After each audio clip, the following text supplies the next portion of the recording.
Welcome to Capitol View, the weekly program where we talk about state politics and government and how it just might affect you. Joining me this week on Capitol View is Dave McKinney, reporter extraordinaire with WBEZ Radio in Chicago. Welcome, Dave. Bruce, how are you? Just terrific. Also, Jerry Nowicki, bureau chief for Capital News Illinois here in Springfield. Welcome, Jerry. Thanks, Bruce. It is April Fool's Day as we tape, and so happy April Fool's Day to everybody. And just in within the last 24 hours, Ray LaHood is in some issues, having been connected with some nefarious conduct, real or alleged. Dave, give us the background and what does it mean? Well, this came out of Washington, D.C. The Department of Justice announced late in the day on Wednesday that they had settled a criminal investigation into LaHood dealing with a loan he had gotten in 2012, I believe, from a Nigerian Lebanese billionaire who was on the no-fly list. This all arose from when LaHood was transportation secretary under former President Obama. LaHood had a speaking engagement in California, and he shortly after that met this billionaire and became acquaintances. And a couple of years later, in 11 or 12, LaHood was suffering some financial difficulties, had something going on at his home in terms of, some kind of home improvement that needed to be made.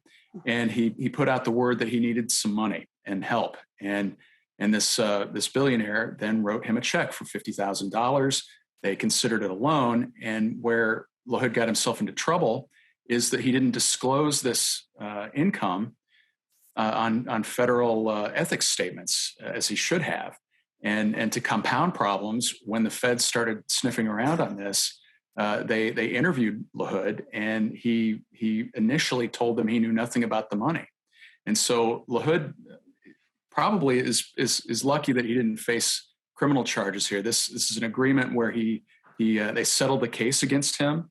He had to repay the $50,000 to the billionaire, and he had to pay a $40,000 fine to the federal government.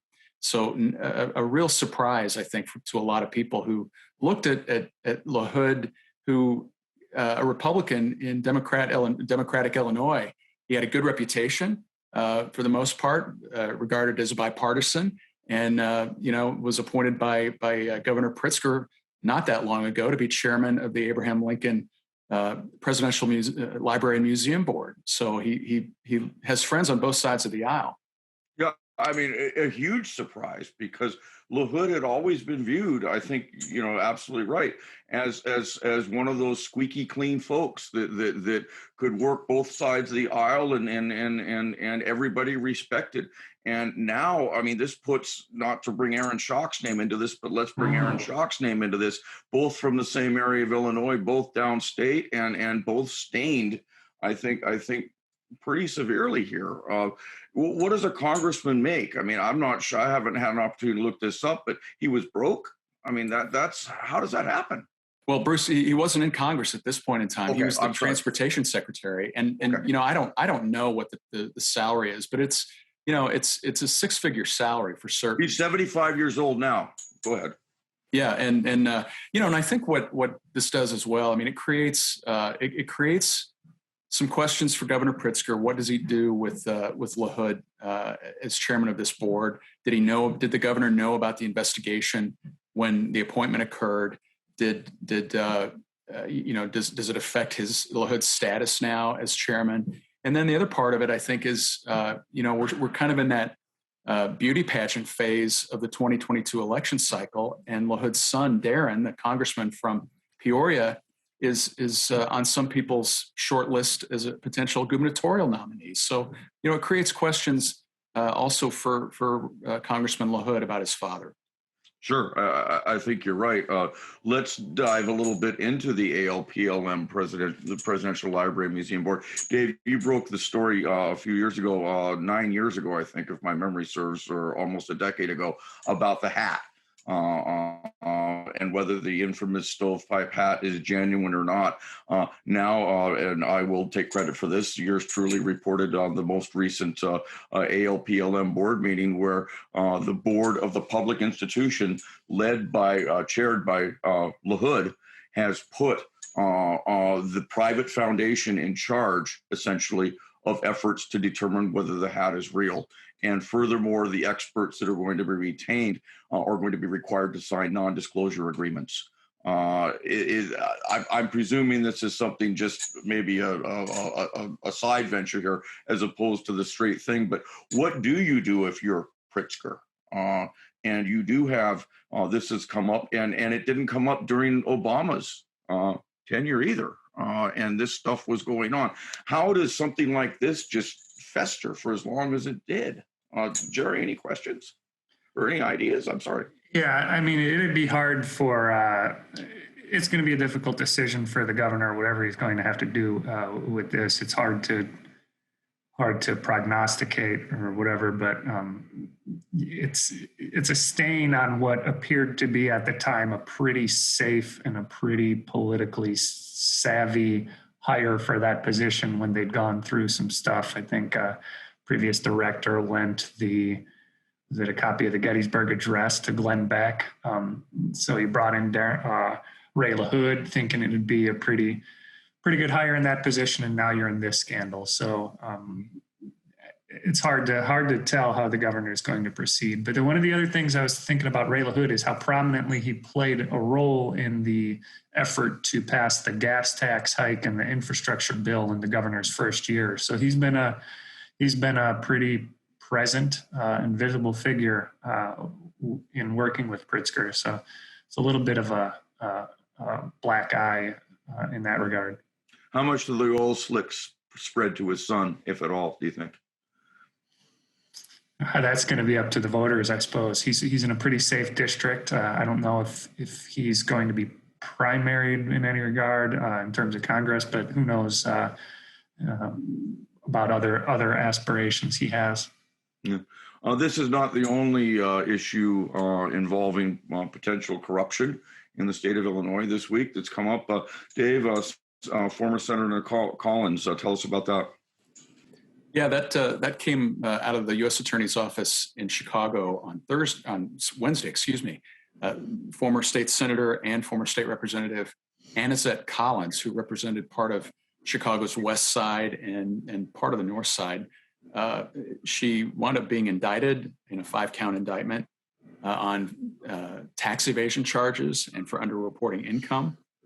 You know, what makes her case interesting, I mean, it's on the surface, at least, you know, when you read the indictment, it's a pretty mundane looking set of circumstances where somebody's accused of just underreporting income and not filing taxes. But beneath it, I think there is an interesting play going on here because she is a former lobbyist, longtime lobbyist, 5 years, I think, for ComEd. ComEd, we know, has had its own problems where a year ago this summer, they entered into a deferred prosecution agreement with the U.S. Attorney in Chicago and agreed to pay a $200 million fine for participating in a long-running bribery scheme in Springfield that was aimed at influencing former House Speaker Michael Madigan. And they, Madigan, of course, he's no longer on the scene here, but the federal government's interest in him continues, but they haven't been able to close the loop and bring charges against the former speaker. And so I think, you know, in this case, there's a question of can Collins be any help in that pursuit? Now, her lawyer told us at WBEZ on Wednesday evening that he believes this is completely about the government's pursuit of Madigan and that they would like to see her flip and cooperate. So, you know, that one is still out there, but it's, she becomes the latest in a series of state legislators or former state legislators who have wound up being criminally charged here in the last couple of years. It's quite, you know, the state legislature, I think, now has eclipsed the Chicago City Council as the place where the corrupt go to live, you know? So, is that per capita or on a percentage basis? That's a very good question. You know, we're waiting on the census data like always. Well, it's laughable on one level, but really it's not. I mean, the feds. I think this probably does. It's a good sign that Madigan still has a lot of stuff stuck to his shoe, and he doesn't have perhaps the resources he might have had. I mean, he can still actually. I take that back. His campaign fund can still pay for legal expenses related to this. So it doesn't seem like this is going to disappear. It's at least it's hard for me to judge whether this is a light at the end of the tunnel or just a longer tunnel. Is there any way to know? Well, I don't know, but I mean, it's also interesting to note that the U.S. Attorney within the past, I might be wrong a little bit in my timing, but it's been roughly in the past month or so, they on similar charges indicted former state representative Edward Acevedo. He was a member of Madigan's leadership team for a long time, and there seems to be a sense that Acevedo could be of some use in the pursuit of Madigan as well. So I mean, it's the circle is tightening around Madigan, but again, the key thing right now is that the feds have not charged him, right. And there have been plenty of investigations that don't reach their top target. But we don't know yet. We're not at that point with this investigation. It's still very active. Yeah.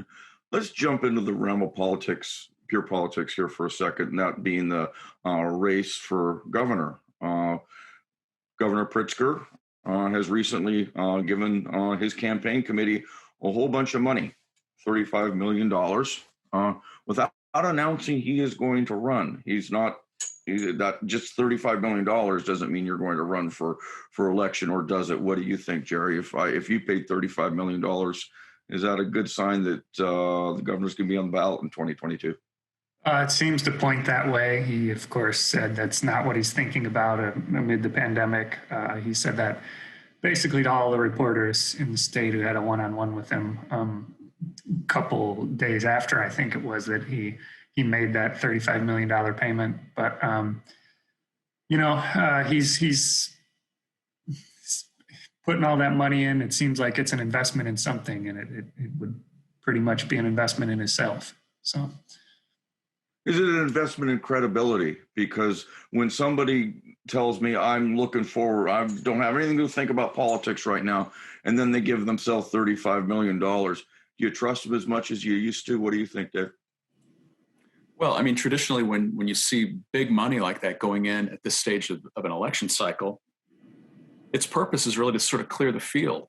And I don't think that there's any kind of serious danger of Pritzker being primaried from anyone within the Democratic Party. But I do think that this is meant as a signal to potential Republican candidates out there that, if they want to take him on in 2022, that they're going to have to find a way to outspend a billionaire.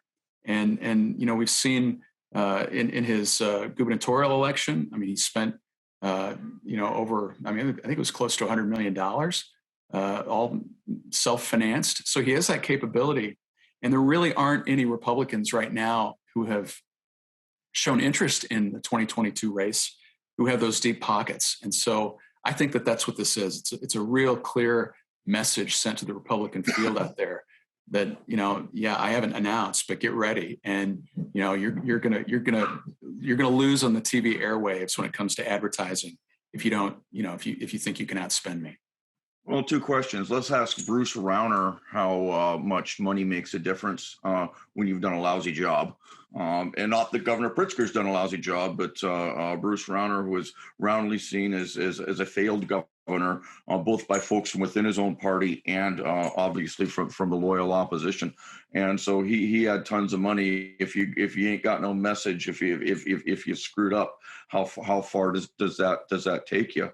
The other question is at least to me is, if you have given this kind of money, and you haven't announced, and you're trying to clear the slate of Republicans, I'm not. Yeah, I mean, part of this is having to do with caps, I think, and not blowing caps. But what do you think, Jerry? I mean, has the campaign season de facto already begun? I think in some regards we're always in a campaign season, but I think when it comes to the election, the governor is going to be judged on his pandemic response. Like it or hate it, that's going to be the question for a lot of people, as it was in a large regard in the 2020 presidential election. A lot of people don't like that businesses have been sort of forced into closure in many situations, especially bars and restaurants. Some people think he's had a successful effort in sort of dealing with the pandemic and suppressing disease spread. So I think that's going to be the question when it comes to the next election.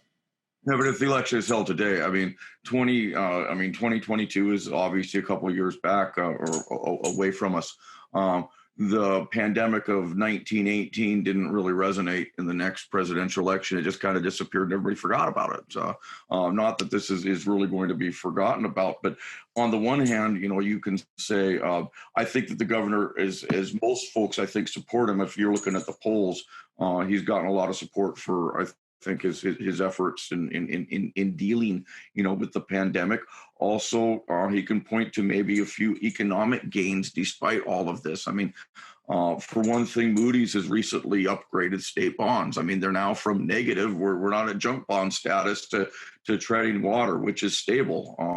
What other issues, aside from pandemic, might come into play as we head down into the next gubernatorial election?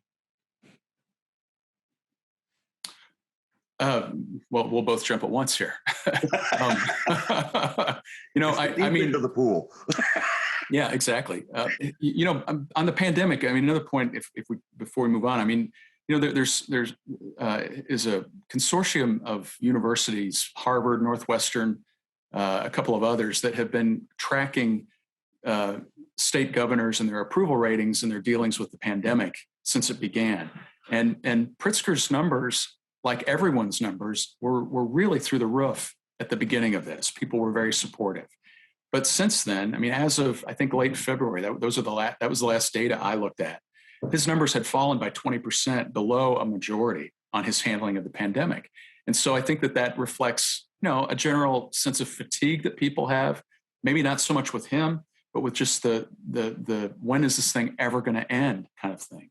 And so I think, he has that kind of fatigue factor going into this race that, that there are glimmers of hope, but we still don't have it under control. The good thing for him, though, is that you look at around the country and there are governors who had, similarly high approval ratings a year ago, who are absolutely in the tank now. I mean, Gavin Newsom in California is an example. I mean, he's the subject of a recall movement because of his handling of the pandemic in California. And the French laundry law, but go ahead, yeah.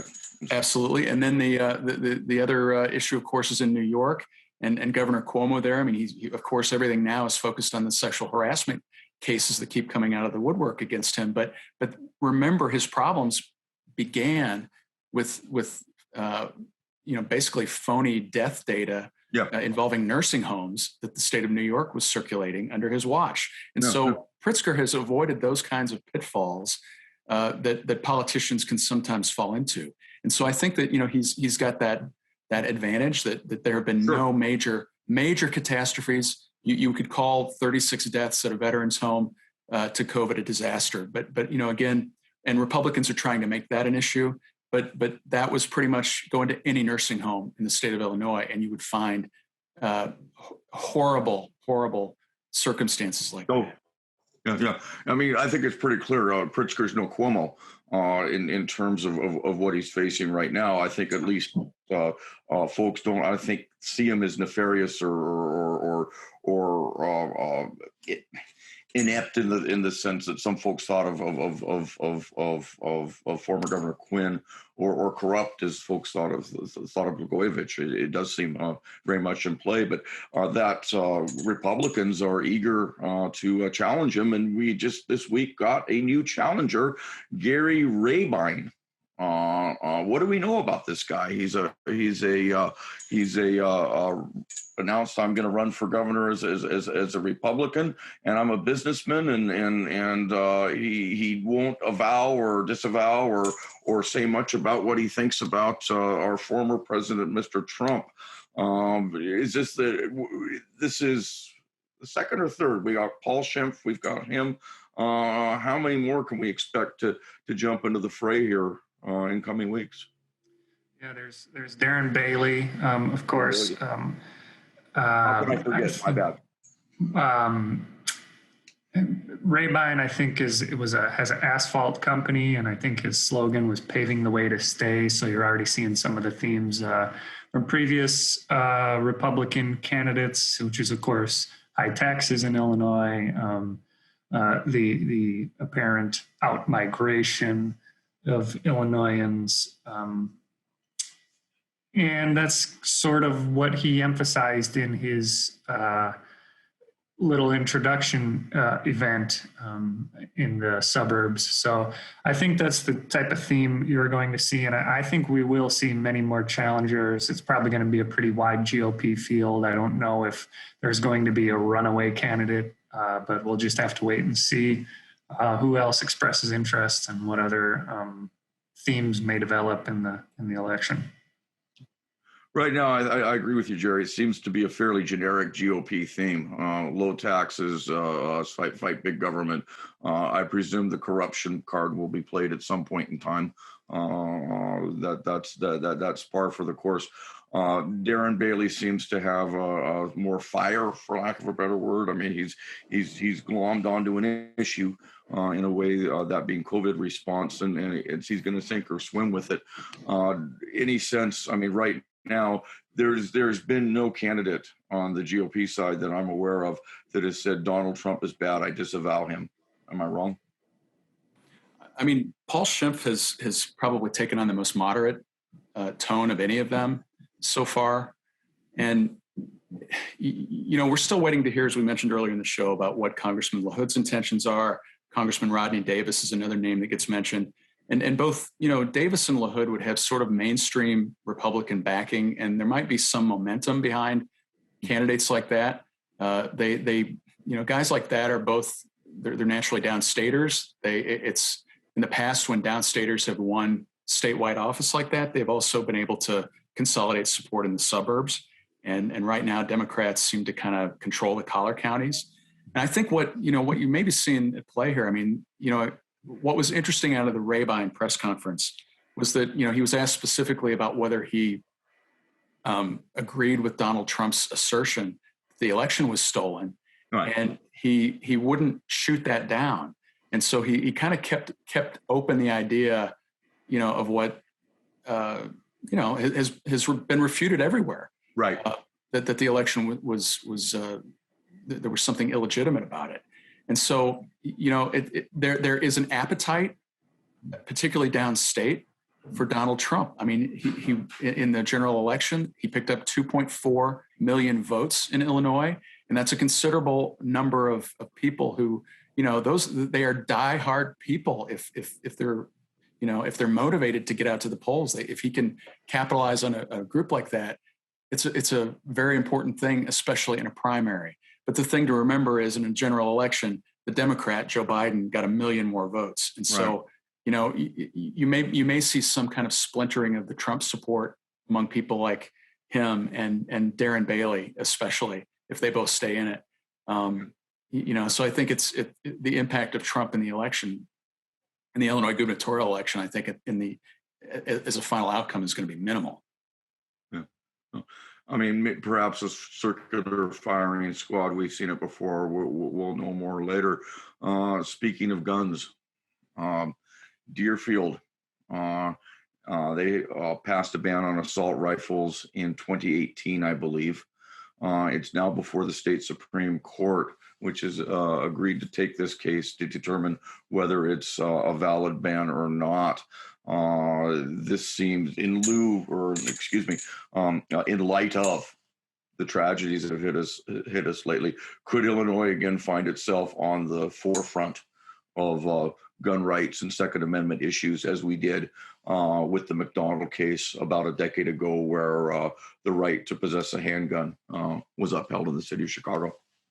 Yeah, so the Deerfield case is sort of a narrow reading of the FOID Act. I think there was a period in 2013 in which municipalities were allowed to take further action against assault rifles, and Deerfield took some action, but it wasn't a complete ban. So the gun rights groups are challenging whether within the parameters of the law they were allowed to amend that action in 2018 to make it a complete ban. So it's a sort of narrow thing, not quite. So if a municipality hadn't acted in 2013, they're not going to have this ability to ban the weapons, from my understanding of the lawsuit. But there are other bills circulating in the General Assembly. I think Ram Vilivalam has one, a senator, that would take further action on guns. Well, unfortunately, we're out of time, and sobering things and interesting things to think about, as always. Thank you both for joining us, and we'll see you again next week on Capitol View.